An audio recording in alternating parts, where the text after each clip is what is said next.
Today, you'll embark on an incredible journey through the Bible, exploring both the Old and New Testaments, from the creation of the universe to the final revelation. Prepare to be transformed as we walk through this epic narrative where every page of the Bible will come to life before your eyes. The promise is clear, and the invitation has been made: immerse yourself in the Word, and let it reshape your life. It all begins at the beginning. Before time itself, in the vast emptiness, only God existed.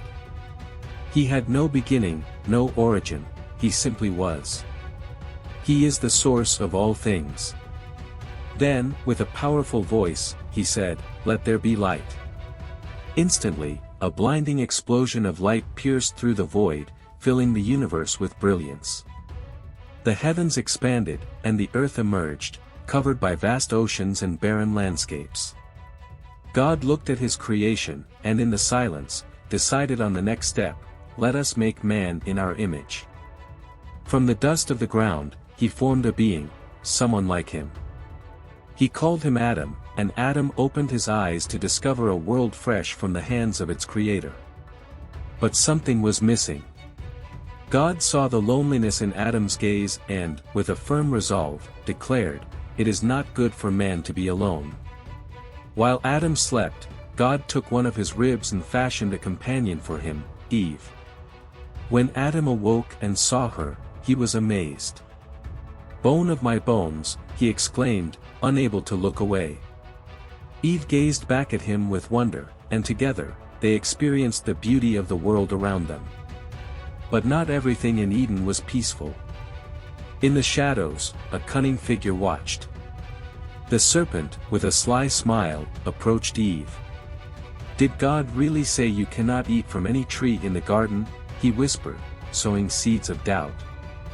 Eve hesitated but responded, "We can eat from any tree except the tree of the knowledge of good and evil." The serpent replied with a hiss, "You will not die, your eyes will be opened, and you will be like God, knowing good and evil." Curiosity and desire stirred within Eve's heart. She took the forbidden fruit and ate, then offered it to Adam, who ate without hesitation. Suddenly, their eyes were opened, and for the first time, they felt shame in their nakedness. The garden transformed in an instant. The skies darkened, and a thunderous voice echoed through the trees: God had arrived. His face a mix of pain and righteous anger, he asked, "What have you done?" Adam, trembling, pointed to Eve, "The woman you gave me offered me the fruit, and I ate." Eve, with tears in her eyes, murmured, "The serpent deceived me." The consequences were swift and devastating. "Cursed is the ground because of you," God declared. "By painful toil, you will eat from it all the days of your life." To Eve, he said, "I will greatly increase your pains in childbearing, with pain, you will give birth to children." The serpent was condemned to crawl on its belly and eat dust. The harmony of Eden shattered forever. Adam and Eve, now exiled, faced a harsh, unknown world. As they left, the garden faded from their sight, and the first sunset outside of Eden glowed a deep, sorrowful red. The beginning of a tragic legacy. Outside the paradise they once knew, Adam and Eve had two sons, Cain and Abel. Cain, the eldest, worked the land, battling the soil under the scorching sun. Abel, the younger, tended his flock with a serene joy that Cain could not understand. One day, Cain asked Abel, "Why does God seem pleased with you, but not with my offerings? What do you have that I don't?" Abel, stroking one of his lambs, replied gently, "It's the heart, brother. God looks at the heart." Abel's words echoed in Cain's mind, growing louder with each passing day. Jealousy and anger festered inside him like a shadow, consuming him. One night, under a sky full of stars, Cain made a decision. "Meet me in the field tomorrow," he told Abel, masking his true intent. At dawn, the brothers stood in the fields. The tension was thick, the air heavy. "Why does God favor you and not me?" Cain asked, his voice barely concealing a dangerous edge. "It's because of our faith," Cain, Abel replied, still unaware of the looming threat. "God desires our best, given with sincerity." In an instant, the calm of the field was shattered by a single, brutal act. Cain, with a stone in hand, struck Abel on the head. Abel's eyes widened in shock and pain as he fell to the ground. "Brother," he whispered, but his voice soon faded, leaving only silence. The earth, once vibrant with life, became the witness to the first murder. Abel's blood seeped into the soil, crying out for justice. What will you take away from this story? The creation of the universe, filled with both wonder and tragedy, set the stage for an eternal story of struggle, redemption, and hope. What lessons can we draw from Adam and Eve's fall? How does Cain's jealousy reflect the struggles we face today? The Bible, while ancient, still speaks to our modern hearts. Will you heed its call? As we move further into the narrative, each event, each person reveals deeper truths about the human condition and God's plan for redemption. Are you ready to discover more? Will you let these stories transform your life? Cain stood horrified, staring at the blood-stained ground. Suddenly, a powerful voice boomed in his mind, "Where is your brother Abel?" Cain, shaken with fear and guilt, stammered, "I don't know. Am I my brother's keeper?" God, with stern authority, declared, "Your brother's blood cries out to me from the ground. Cursed are you, banished from the land that has swallowed your brother's blood." In that moment, Cain's life was forever changed. The earth that once yielded its fruits under his care would now become barren. He wandered as a restless fugitive, marked by the weight of his sin, the first murderer in human history. The tragedy of Cain and Abel has echoed through the ages, a haunting reminder of the destructive power of jealousy and hatred. Yet time marched on, and the world grew more corrupt. Evil thrived, and humanity's heart turned dark. God, watching in sorrow, decided to bring an end to the wickedness. But in the midst of this moral decay, one man stood out for his righteousness, Noah. God's voice echoed, "Noah, I have decided to put an end to all flesh, for the earth is filled with violence because of them. Build yourself an ark of cypress wood. Make rooms in it and coat it with pitch inside and out." Without hesitation, Noah obeyed. Each hammer blow was like a resounding judgment against the world's corruption. The townspeople laughed, mocking Noah, "Building a ship on dry land? You must be mad." But Noah, his voice steady, replied, "Judgment is coming." As days turned into months and months into years, Noah remained faithful. Finally, the ark was completed. God commanded, "Take your family and 2 of every kind of animal. The flood will cover the earth." As the animals, guided by an unseen force, marched into the ark, the atmosphere grew tense. The door closed, and an eerie silence fell over the land. Then the sky darkened. The first drops of rain fell, followed by an unrelenting torrent. At first, the people were curious, but soon panic set in. Noah was right, they cried, rushing to the ark, pounding on the doors, begging to be let in. But it was too late. The waters rose swiftly, swallowing cities and mountains alike. Inside the ark, Noah and his family listened to the terrifying sounds of the divine judgment outside, their hearts heavy with both fear and hope. "Father, why us?" one of Noah's sons asked, his voice trembling. Noah, filled with awe, replied, "Because we found favor in God's eyes." For 40 days and 40 nights, the rain did not cease. The ark floated above an endless sea of destruction. The cries outside faded, replaced by the haunting sound of water and the groaning of the ark's wooden frame. Finally, the rain stopped, and the ark came to rest on Mount Ararat. Trembling, Noah opened a window and sent out a dove. On the 3rd attempt, the dove returned with an olive leaf in its beak. "The land is dry," Noah exclaimed, his voice full of hope. God spoke once again, "Come out of the ark, you and your family. Fill the earth and multiply." With tears of gratitude, Noah obeyed, building an altar and offering sacrifices to God. "I establish my covenant with you," said the Lord, his voice reverberating in the clear air, "never again will I destroy all life with a flood. I set my rainbow in the clouds as a sign of the covenant between me and the earth." As the brilliant colors of the rainbow filled the sky, Noah and his family stood on the renewed earth, looking toward the future with hope, knowing they had witnessed and survived the greatest judgment the world had ever known. Through Noah's sons, the earth was repopulated, and diverse peoples arose. Humanity, united by a single language, gathered on the plains of Shinar. "Let's build a city and a tower that reaches to the heavens," proclaimed Nimrod, their leader. The tower grew taller, brick upon brick, stretching toward the sky. "Higher," Nimrod ordered, "it must touch the firmament." But God, watching from the heavens, said to the angels, "Look, the people are one, and they all have the same language. Nothing they plan will be impossible for them." Suddenly, the sound of construction stopped. A worker, asking for more bricks, was met with a response he could not understand. "What did you say?" he asked, his face filled with confusion. The answer was a torrent of incomprehensible words. "What is happening?" Nimrod shouted, trying to restore order, but it was too late, their words no longer made sense. Chaos erupted. Lifelong friends looked at each other in helpless confusion. "Nimrod, do something," they cried, but even his commands were lost in the babble of languages.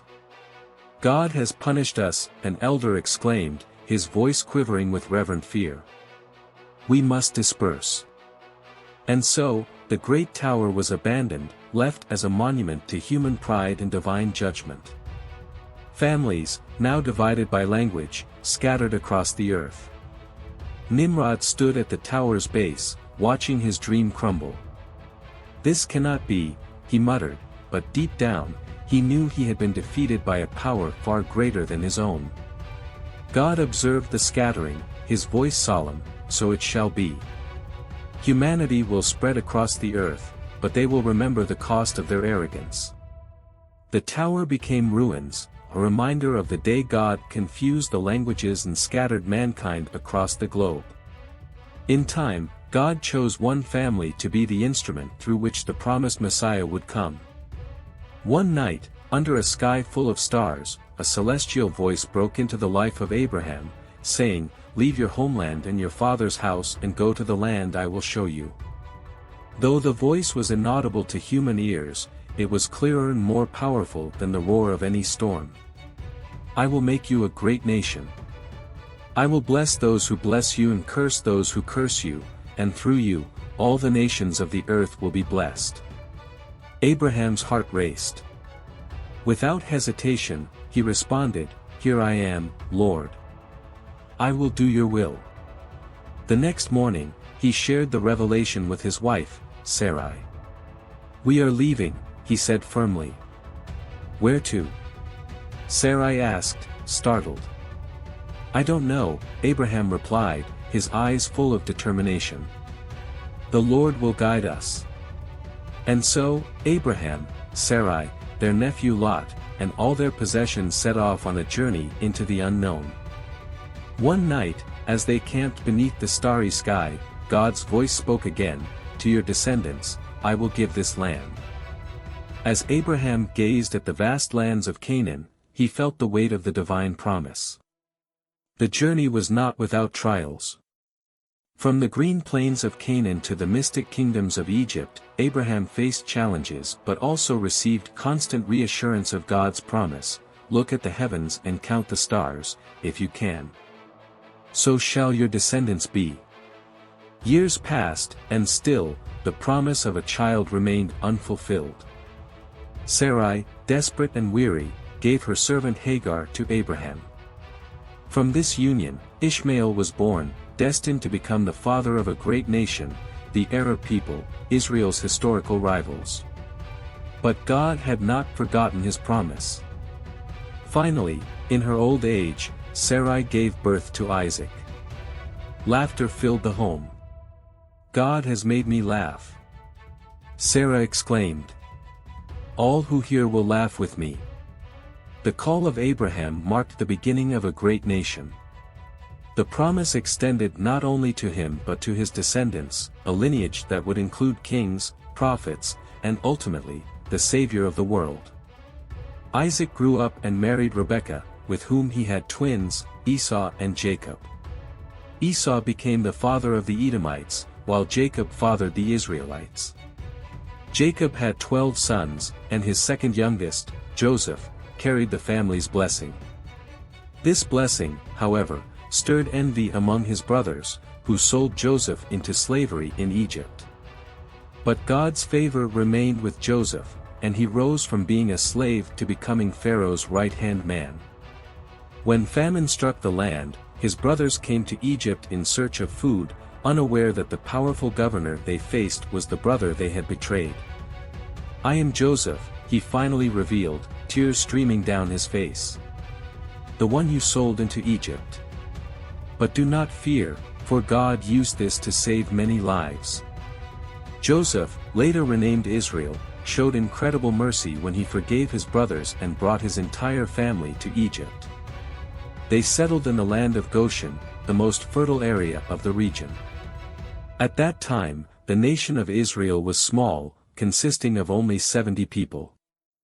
Over time, this group grew into a multitude, but with growth came adversity. A new dynasty of pharaohs rose to power in Egypt, and the king became fearful of the Israelite strength. "They are becoming too numerous," murmured the pharaoh. "If they ally with our enemies, they could overthrow us. We must act." In response, he ordered the Israelites to be enslaved. They were forced to make bricks endlessly and build Egyptian cities under brutal conditions. The transition from prosperity to bondage was swift and severe. "Work faster," the taskmasters would shout as their whips lashed through the air, stinging the flesh of the slaves. The Israelites, who had once lived peacefully in Egypt, now found themselves in chains. But from the midst of this oppression, a hero was born. Moses came into the world at a time when Pharaoh had decreed that all Hebrew baby boys be killed. "Throw every male child into the Nile," ordered Pharaoh. However, Moses' mother, driven by a mother's love, hid him in a basket and set it afloat on the river. Pharaoh's own daughter found the basket while bathing in the Nile. "It's a Hebrew baby," she exclaimed, lifting Moses with care. She named him Moses, meaning, drawn from the water.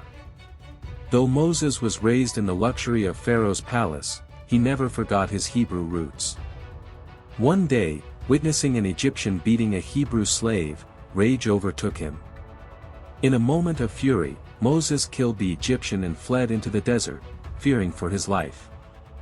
For years, the Israelites continued to suffer under the weight of slavery, crying out to God for deliverance. Their prayers were heard. One day, while tending sheep in the wilderness, Moses encountered a burning bush, a bush that blazed with fire but was not consumed. God spoke to him from the flames, calling his name. "Moses, Moses," the voice said. Trembling, Moses replied, "Here I am." "I have seen the suffering of my people in Egypt," God said.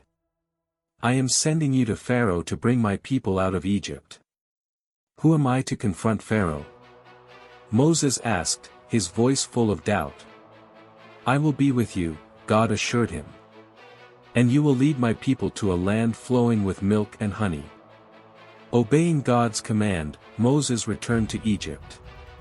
Standing boldly before Pharaoh, he proclaimed, "Let my people go." But Pharaoh, cold and defiant, responded, "Who is the Lord, that I should obey him? I will not let Israel go." Then the plagues began. The Nile turned to blood, the fish died, and a foul stench filled the land. Frogs, flies, and lice swarmed through Egyptian homes, causing chaos. Desperate, Pharaoh begged Moses to ask God to end the plagues, but when relief came, his heart hardened again. One final plague was declared, the death of the firstborn. On that fateful night, the angel of death passed through Egypt, and the wails of mourning echoed as the firstborn sons were found dead. In his anguish, Pharaoh finally relented. "Go," he cried. "Take your people and leave." After 400 years in Egypt, the Israelites set out, led by Moses. The journey was long, and soon Pharaoh regretted his decision, sending his army in pursuit. Trapped between Pharaoh's chariots and the Red Sea, the Israelites despaired. "Did you bring us here to die?" they shouted at Moses. But Moses, trusting in the Lord, raised his staff, and the sea miraculously parted, creating a dry path for the people to cross.